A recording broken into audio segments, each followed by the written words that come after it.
Sábado Verde, radio y podcast, en la radio pública de la ciudad de Buenos Aires. ¿Cómo estás, Gabriel? Buen día. Hola, buen día, Sergio, y un saludo no solo para vos, sino también para tu equipo y la audiencia, y la verdad que súper interesante esta introducción que hiciste. Bueno, después de esta especie de marco, ¿por dónde empezarías teniendo en cuenta la jerarquía de la problemática? Bueno, la verdad es que aludiendo quizás a aquello que tiene que ver con el nombre de tu programa y con la importancia que vos le otorgás especialmente al medio ambiente, a su cuidado, yo creo que se ha transformado el medio ambiente en el caso de la escuela y la educación, que es lo que a mí me ocupa como profesión y como ocupación. Y la verdad es que me parece que, tal como lo indicabas con tu introducción y haciendo aludiendo al informe que mencionabas, la verdad que nos ha arrasado esta pandemia que aún la creemos terminada, pero creo que debemos estar muy atentos, como para nombrar un término, en el sentido del cuidado. Pero es muy cierto, Sergio, que nos ha golpeado fuertemente. Yo creo que todavía no sabemos el impacto que la pandemia generó en nosotros, al menos en lo que concierne a la dimensión subjetiva. Creo que tenemos que poder aprender más de esto que estuvimos viviendo, en el sentido de, yo comparto, y es triste escuchar o leer los resultados de la pandemia, porque además, Sergio, hemos perdido, ¿quién no? Algún conocido, familiar incluso. Claro. Hemos de alguna manera, estamos todos damnificados porque quien no ha perdido directamente la vida de un ser querido o conocido ha sido atravesado por el malestar de esta enfermedad, y fundamentalmente porque la clausura y el encierro, que fue el modo de cuidarnos, es algo que claramente afecta en la vida personal a alguien, en la vida comunitaria a una sociedad, en la economía a un país y así al mundo. Por lo tanto, creo que hemos vivido, yo te diría, Sergio, en un estado de excepción. Y en ese sentido, permitime que te diga, por el tema que me ocupa, que incluso había durante el momento de pandemia personas que le pedían a la escuela ciertas cuestiones, digamos, desconociendo el estado de excepción. ¿Qué quiero decir con esto? Es decir, que la escuela sufrió esta situación como lo sufrieron el resto de los mortales. Lo que pasa es que, y vos bien lo señalabas, las consecuencias son aquellas que vos mencionaste y muchas otras, porque es muy cierto, y yo quiero rescatar algo que vos dijiste, que no formaba parte, creo, que de lo que estabas leyendo, sino de tu perspectiva, y la quiero celebrar, que vos hablaste de los denodados esfuerzos de las docentes y los docentes por mantener esta continuidad a puro pulmón. Y eso me parece importante que vos lo digas, porque yo he escuchado y me dolió algunos comunicadores que ahora, al retorno a la presencialidad, decían algo así como, bueno, finalmente volvimos a la escuela, y en esas palabras que a veces a uno lo traicionan con un acto de sinceridad, lo que se pone al descubierto es un desconocimiento del esfuerzo de un montón de docentes que no solamente se han reventado para ver cómo hacían para reconectar a sus pibes, sino que también con su propio salario pagaban la conectividad de sus hijos y de sus alumnos. Así que yo quisiera agradecerte, porque creo que faltó un reconocimiento en ese sentido, si me permitís, como primera opinión. No, claro, estamos hablando con Gabriel Brenner, es especialista en gestión y conducción del sistema educativo, y en ese sentido ahí aparecen muchas cuestiones que emergen en la pandemia, pero que evidentemente forman parte de esto que vos empezaste a decir. Ha cambiado el paradigma, estamos en una permanente transformación, y posiblemente la escuela, lo dice el informe también, la escuela como institución no se ha transformado, como en tantas otras cosas, con la celeridad que hace falta. Y entonces empezamos a ver las distorsiones bastante evidentes. Una de ellas, y muy conversada también en los medios de comunicación, es el pasan todos, estas resoluciones por el cual ya no se repite y ya no es tan importante tener notas. Reflexionábamos un poco más temprano porque esa medida tiene que ver con incluir, con no dejar afuera, con que los chicos no abandonen el ciclo escolar. Pero esa inclusión transitoria no significa, a tu entender, una exclusión en el futuro si efectivamente se baja el nivel de aprendizaje, si efectivamente da todo un poco lo mismo y se relaja también el modo de educar, porque también las docentes dicen, bueno, yo ya no tengo parámetro entonces, si no son importantes las notas, si no es importante si pasa o no, también eso ha producido en la comunidad educativa cierta desazón porque no se sienten parte de lo nuevo, de esa nueva planificación. ¿Cuál es tu mirada? Mira, estás planteando un tema bien complejo. Voy a intentar de alguna manera poner alguna, si puedo, alguna luz en lo que planteas. En primer término, creo que, por supuesto, yo no estoy de acuerdo con, para decirlo, perdóname, pero yo estoy en un momento muy futbolístico porque mi equipo se ha clasificado, así que me acordé de La Molina, que es un árbitro que, no sé si vos te acordás, que sí.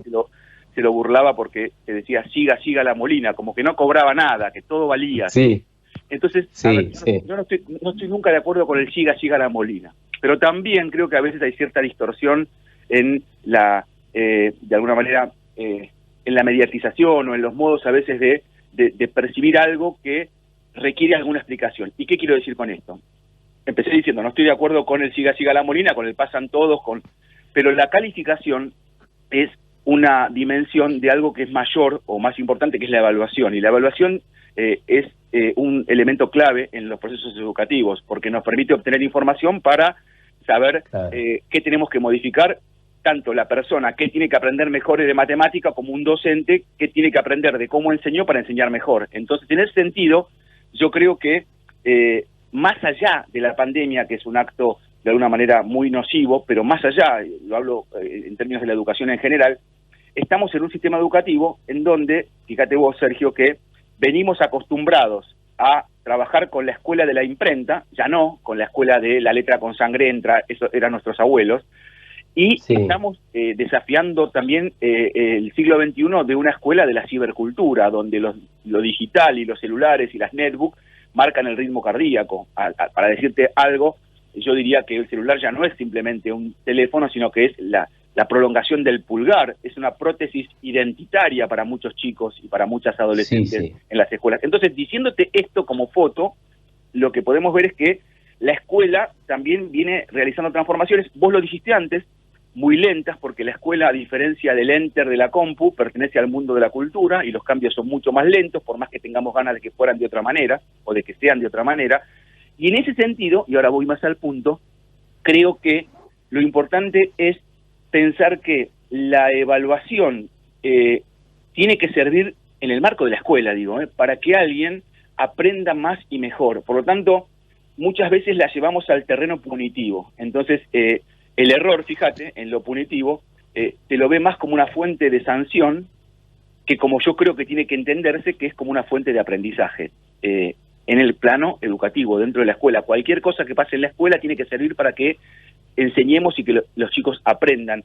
Distintos afuera de la escuela, cuando alguien comete un error, cuando alguien pasa un semáforo en rojo, por decírtelo comparativamente, ahí no hay que enseñar. Yo creo que si uno pasa el semáforo en rojo tiene que ser sancionado porque eso nos regula como sociedad, pero en la escuela tiene que ser calificado en lo académico y sancionado si uno transgrede las normas en lo que tiene que ver con la convivencia. Vos fíjate que está siempre todo mezclado. Vos tendrás recuerdo de tu escuela donde un docente por portarte mal en matemática te bajaba un punto. Fíjate qué incoherencia, porque ¿qué tiene que ver que te baje un punto con que te portes mal? Podría decir las cosas viceversa.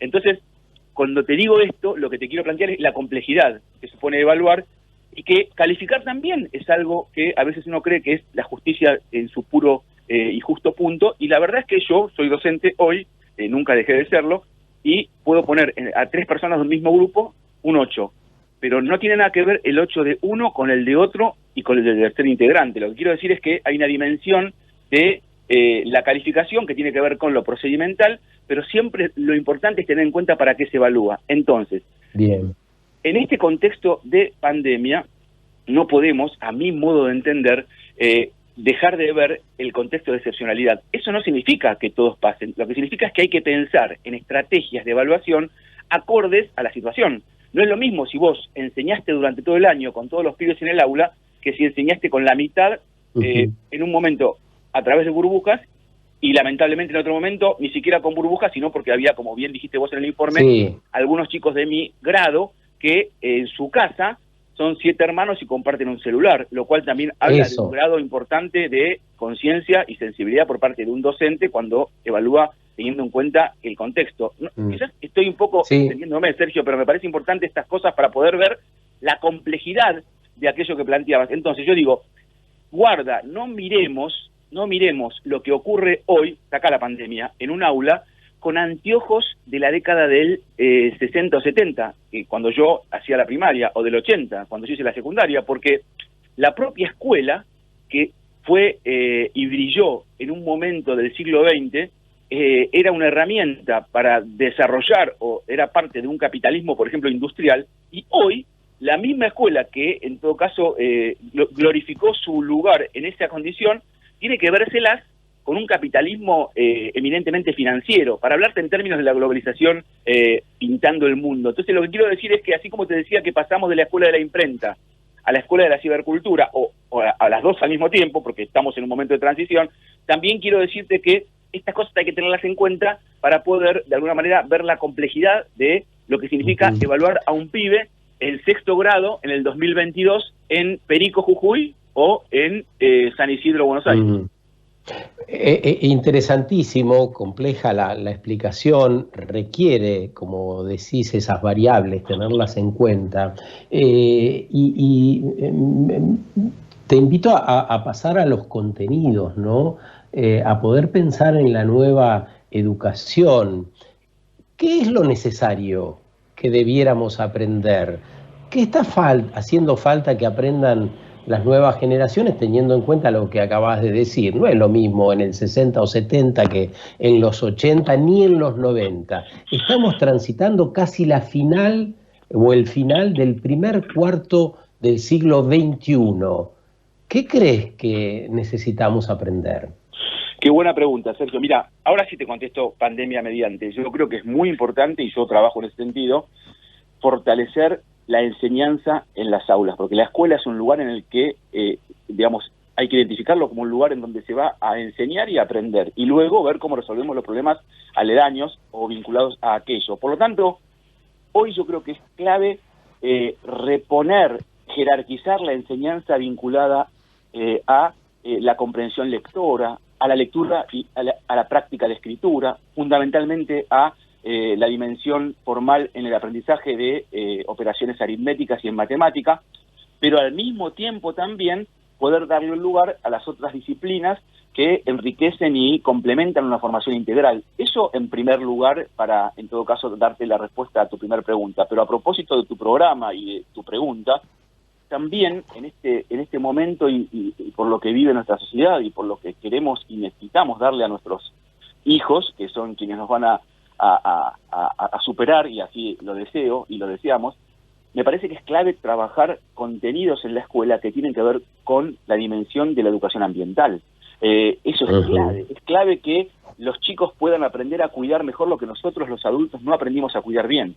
Y en el mismo sentido, pensá, Sergio, que es clave también, además de ser ley, que los chicos puedan acceder a contenidos científicamente validados que tienen que ver con su formación educativa y la sexualidad integral, como se plantea la educación sexual integral, que se la conoce como la ESI. Me parece que es clave que los chicos tienen que aprender a cuidarse mejor a sí mismos, a su propio cuerpo, a aprender a estar con los otros y con el cuerpo de los otros, a propósito de lo que nos impidió la pandemia y que ahora está pasando. Las vinculaciones, claro. Y querés después te comento algo de lo que estoy viendo en algunos espacios de trabajo en torno al reencuentro de los cuerpos, porque parece una obviedad, pero es un reaprendizaje. Me parece fundamental la ESI en el sentido de aprender a vivir con los otros. Eso es la escuela. Y hoy tenemos que reaprender a vivir con los otros y con los cuerpos de los otros, porque venimos, digamos, con una interrupción en donde veíamos pantallas y cámaras muchas veces hasta apagadas, como un síntoma de lo que sería el estar quemado en el sentido literal y simbólico. Sí. Entonces, me parece que es clave aprender a vivir con los otros, con los cuerpos de los otros. Por ejemplo, algo que la ESI toma clave, y te lo quiero decir, y a propósito de tu programa, es importante trasladarlo a los oyentes, trabajar con el contenido que denominamos noviazgos violentos, porque los lamentables femicidios son consecuencias de esas situaciones que a veces no podemos detectar, que es los modos en que tempranamente se vinculan los chicos entre sí, que forman parejas y que hay que aprender. Y hay un modo de tratarse, permitime hay un montón de cosas, pero digo esto porque estos creo que son los contenidos que tienen que ocupar la planificación de un docente la noche anterior o la tarde anterior de ir a la clase del día siguiente. Sí, no, lo que quería aportarte en torno a lo que venías diciendo, esos noviazgos violentos empiezan, por lo que se ve, también en un modo de tratarse entre los chicos, esta interrelación donde hay una violencia verbal, utilizando palabras que realmente entrañan violencia, que se ha naturalizado entre ellos y que ellos lo toman parte como de esa jerga juvenil, pero que resulta de extremada violencia. Suelo ir a dar charlas y demás a las clases y aparece eso todo el tiempo, ¿no? Y me parece que eso es el antecedente de esta consecuencia que vos citás. Si vas a dar algún ejemplo sobre esto de el relacionamiento o el nuevo relacionamiento de los cuerpos. Tal cual, mira, yo te comento ahora, pero justamente está buenísimo lo que estás planteando y me alegro que sea en un programa de radio, porque yo vengo investigando hace ya casi 20 años la temática que tiene que ver con el acoso, con la violencia en la escuela, especialmente centrándome en la escuela secundaria. Y a propósito de eso, fíjate lo que yo pude recoger en mi trabajo durante la pandemia. Vos sabés que además de dar clases en la universidad, yo trabajo hace muchos años acompañando y formando equipos de conducción, que para mí es una dimensión estratégica para cambiar el sistema educativo, es trabajar con quienes lo conducen, porque así como habilitan, pueden obstaculizar. Por lo tanto, vengo trabajando mucho en esa dimensión y durante toda la pandemia, además, trabajé coordinando un seminario de formación de directivos, concretamente en Hurlingham, con todas las escuelas secundarias. Y para mí fue de mucho aprendizaje, porque mantuvimos un encuentro de varias horas mensual en el que trabajábamos una capacitación acompañándolos, porque vos pensás que estos directivos, además de administrar los Zoom y los WhatsApp, iban ellos mismos a entregar los bolsones de alimentos en sus propios autos a las escuelas de su distrito, algunas en condiciones realmente muy desfavorables. Entonces, lo que quiero contarte es lo que recogí como una de las conclusiones a las que llegamos luego de los casi 2 años de pandemia, y es que en el retorno a las escuelas, me refiero en el retorno a la presencialidad, notaron, y esto te quería contar a vos y a tu audiencia, un dato que es sorprendente. Veníamos de estar encerrados, ¿no, Sergio? Y ellos me contaban que los sorprendía, y a muchos de sus docentes también, el silencio con el que retornaban a las aulas, especialmente los chicos. Mirá qué curioso, o sea, veníamos de estar encerrados y lo que destacaban como rasgo dominante era el silencio. Y mirá lo que está pasando hoy. Lo que me cuentan hoy, un rato después de ese silencio, es que irrumpen de manera muy compleja situaciones de violencia. Entonces, lo que quiero contarte con esto, porque te estoy contando algo que estoy viviendo y que estamos al mismo tiempo analizando y trabajando con ellos, y vuelvo a lo que recién comentabas, que claramente es muy importante poder trabajar en la escuela aquello que tiene que ver con, de algún modo, el aprender a vivir juntos, el anteponer la palabra allí donde impera el impulso, porque aquello que a veces se desliza por una red social en cuanto a acoso o a burlar o a estigmatizar a otro, como bola de nieve, luego puede tornarse en una situación de la que finalmente nos lamentamos y no sabemos bien cómo llegamos a eso. Entonces, me parece importante contarte estas cosas que tienen que ver, además que con mi trabajo, tienen que ver con, y por supuesto, y por lo que digo, tiene que ver con el universo del lugar en el que yo trabajo. No estoy diciendo que las cosas sean así, estoy contándote mi experiencia. Me parece que es fundamental para poder leer y comprender mejor estas situaciones y ver cómo, de algún modo, podemos aprender de lo que nos pasa. En ese sentido, ¿sabés qué creo, Sergio? Que una de las enseñanzas más importantes de la pandemia, por lo menos en el caso educativo, yo te la mencionaría como la necesidad de pensar en el imperativo pedagógico de la solidaridad. Es decir, nos pasó muchas cosas, pero es una de las cosas que veo que pasaron para bien y para mal, porque justamente cuando digo tener en cuenta el imperativo pedagógico de la solidaridad es porque la pandemia a veces nos tornó más egoístas por consecuencia del encierro y el sálvese quien pueda, pero en muchos casos también, y hay que decirlo, nos permitió aprender a ser más solidarios. Y creo que ahí también hay una disputa interna para plantearnos como personas, como sociedad, especialmente en una sociedad atragantada por la vertiginosidad, Sí. y a veces, permitime que te diga, la exacerbación de un individualismo. Entonces me parece importante también darte esta perspectiva. Escuchándote, Gabriel, y ya como síntesis que has planteado como temas prioritarios de los nuevos aprendizajes, conocer más sobre el planeta, sobre el cuerpo, sobre los vínculos, la necesidad de solidaridad, por supuesto, de agruparnos y de trabajar juntos. Lo que a mí me aparece es que estamos transitando un tiempo donde es mucho más importante concentrarnos en la contención, en todo caso, en alentarnos y alentar a los pibes, más que en la evaluación, que como bien decís, es casi de otro tiempo, obedecía a otras cosas. La verdad que con todo lo que contás, de lo que está pasando, con todo lo que cada uno conocemos de lo que nos pasa en derredor, la escuela hoy debe cumplir una función de contención, lo será la familia en la medida que pueda, instituciones barriales, pueden ser los clubes, puede ser algún lugar donde nuestros hijos puedan ir a hacer alguna otra actividad, pero necesitamos contener a los pibes y contenernos, ¿no? Eso es lo que me surge de todo lo que nos contás y bueno, con este modo apasionado que lo haces y que celebramos. Así que nada, te convido para seguirla en una próxima. El tema es inacabable y muy apasionante, por cierto.